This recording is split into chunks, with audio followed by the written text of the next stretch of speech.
2024 में तुम prime minister बन गया उसी मतदाता सूची पर, और आज मुख्यमंत्री बनने में डर लग रहा है। 30 सीट तुम जीत लिया तब भी हम लोग कुछ नहीं कहे कि मतदाता सूची में गड़बड़ी है, और आज जब वही मतदाता सूची पर जब चुनाव हो रहा है, तेजस्वी की बढ़त हो रही है, तो फटने लगा इन लोगों को। चक्का जाम करिएगा तो लाठी चलाएगी चक्का जाम।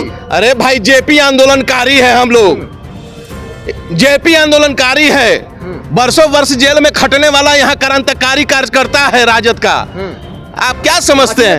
लाठी गोली बंदूक सूली पर चढ़ा इतिहास गवाह है। ये भाजपा का ही ना कल्चर है।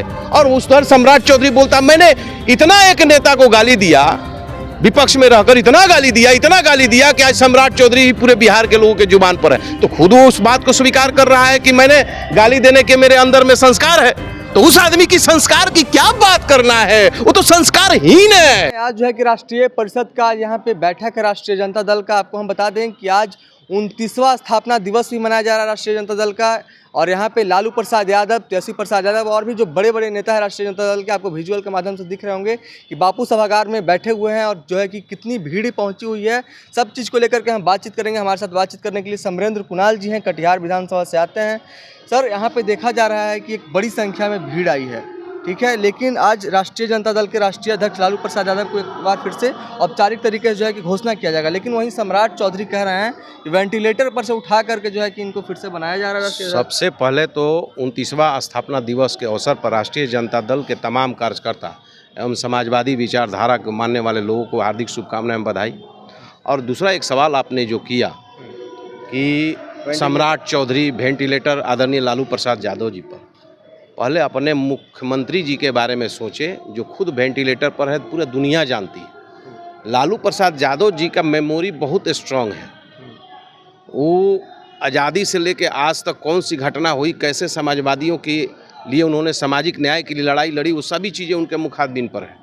तो वो अपने बारे में सोचे ना। नीतीश कुमार तो खुद वेंटिलेटर पर है, वेंटिलेटर पर सोया हुआ मुख्यमंत्री के नेतृत्व में काम करे, उनको शर्म नहीं आती है इस तरह का भाषा प्रयोग करते हुए?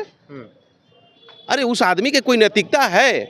मुख्यमंत्री के कुर्सी से उतार देंगे, इसके लिए माथा में गमछा बांध लिया, पगड़ी बांध लिया, और फिर उसको जा करके गंगा स्नान करके, इसका मतलब कि तुमने पाप किया तब ना जाके गंगा स्नान करके अपना पगड़ी खोला। तो ये तो पाप अपने आप को साबित किया। हिंदू रीति रिवाज में क्या है कि आप कोई भी क्रियाक्रम करते हैं, कांड करते हैं, तो उसके बाद गंगा स्नान करते हैं, तब पगड़ी बांध के फिर खोल देना, ये अपने इससे बड़ा और दुर्भाग्यपूर्ण उस आदमी के लिए क्या हो सकता है? इसलिए उस व्यक्ति के बात की कोई हम प्रासंगिकता नहीं, ना हम उसको। चौधरी तो लालू प्रसाद यादव को बलात्कार का प्रतीक भी मानते हैं, सम्राट सबसे बड़े जो है कि विलेन भी बनाते हैं। अच्छा देखिए, सम्राट चौधरी का जो आचरण है, व्यवहार है, संस्कार है, वो भाजपा से मिलता जुलता है। वो भारतीय जनता पार्टी का तो ये संस्कार ही है, माई बहन को गाली देना। हम माई बहन को मान सम्मान योजना देते हैं, वो माई बहन को गाली देता है ये लोग। अच्छा कौन नहीं, वो लोग तो खुद बोलता है। अभी प्रदेश अध्यक्ष जो है दिलीप जायसवाल, वो क्या बोले कि मेरे पास गालियों का डिक्शनरी है। एक संस्कारी व्यक्ति बोल सकता है क्या? ये भाजपा का ही ना कल्चर है। और उस तरह सम्राट चौधरी बोलता मैंने इतना एक नेता को गाली दिया, विपक्ष में रहकर इतना गाली दिया कि आज सम्राट चौधरी पूरे बिहार के लोगों के जुबान पर है। तो खुद वो उस बात को स्वीकार कर रहा है कि मैंने गाली देने के मेरे अंदर में संस्कार है।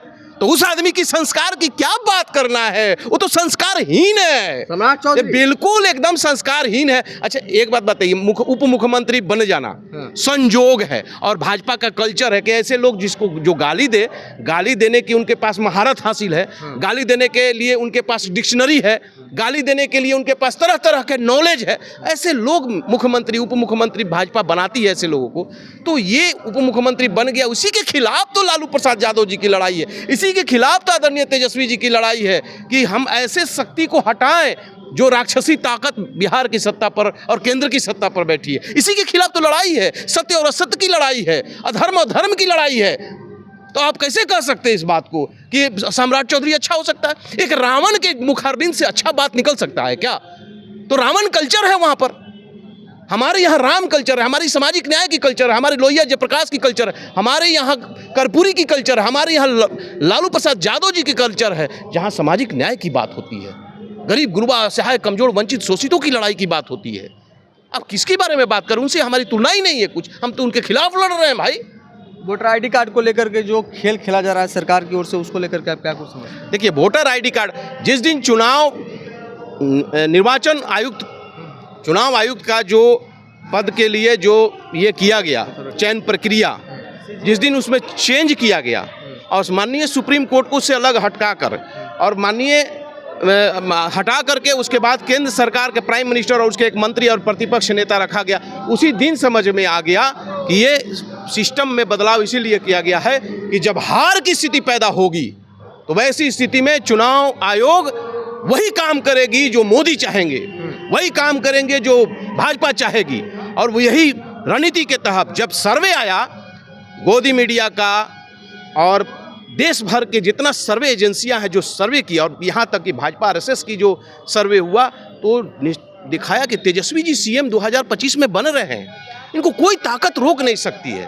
तो बस वही जो चुनाव आयोग में संशोधन करके जो बनाया, उसी के तहत ये मतदाता सूची से जो भाजपा का वोटर है उसको रहने देना है, जो राजद का गरीब, वंचित, पिछड़ा और जो दलित, महादलित, आदिवासी, जो रोज कमाने खाने वाले हैं, जो अशिक्षित है, जिसको दौड़ भाग और लिखना पढ़ना नहीं जानता है, महज 2 महीने के अंदर में ये पुनरीक्षण का कार्यक्रम कराने के पीछे क्या मंशा हो सकता है। 73% देश की बिहार की जो है आबादी वो प्राकृतिक आपदा से जून से लेकर सितंबर तक झेलता है। ऐसी स्थिति में लाने के पीछे क्या मंशा हो सकती है। आपके नेता तेजस्वी प्रसाद यादव ने आह्वान किया है कि 9 तारीख को बिहार बंद रहेगा, चक्का जाम करेंगे। आप लोग मजबूती के साथ खड़े हैं?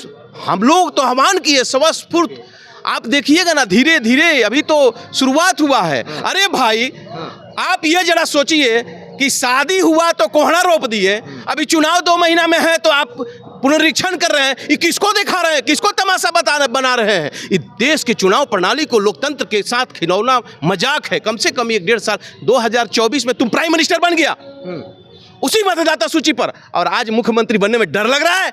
30 सीट तुम जीत लिया तो भी हम लोग कुछ नहीं कहे कि मतदाता सूची में गड़बड़ी है, और आज जब वही मतदाता सूची पर जब चुनाव हो रहा है, तेजस्वी की बढ़त हो रही है, तो फटने लगा इन लोगों को। चक्का जाम करिएगा तो लाठी चलाएगी चक्का जाम। अरे भाई, जेपी आंदोलनकारी है, हम लोग जेपी आंदोलनकारी है। बरसों वर्ष जेल में खटने वाला यहाँ क्रांतिकारी कार्यकर्ता है राजद का। आप क्या समझते हैं? लाठी, गोली, बंदूक, सूली पर चढ़ा इतिहास गवाह है।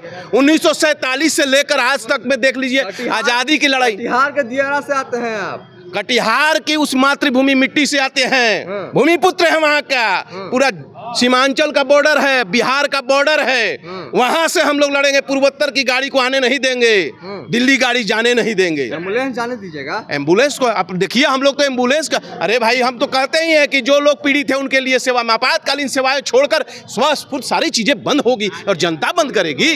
लाठी चलवाने के लिए तैयार हैं? लाठी चलाए वो, हम तो आंदोलनकारी हैं। चलिए, तो हमारे साथ समरेंद्र कुणाल जी थे, कटिहार विधानसभा क्षेत्र से आते हैं। कह रहे हैं कि 9 तारीख को जो है कि पूरे बिहार में चक्का जाम करने का काम करेंगे, खास करके सीमांचल जो कटिहार एरिया है वहाँ पे जो है कि कह रहे हैं कि पूरे बिहार में आपातकालीन सेवा को छोड़ करके जो है कि चक्का जाम करने का काम करेंगे। सरकार को जितनी लाठी चलानी है चला ले। जेपी आंदोलन से निकले हुए लोग हैं। खैर, आप क्या कुछ सोचते हैं हमारी बातचीत को लेकर के? आप अपनी प्रतिक्रिया कमेंट बॉक्स में जरूर दर्ज करें। तब तक के लिए देखते रहें the news hub. Panorama group, जो सोचता है वो करता है।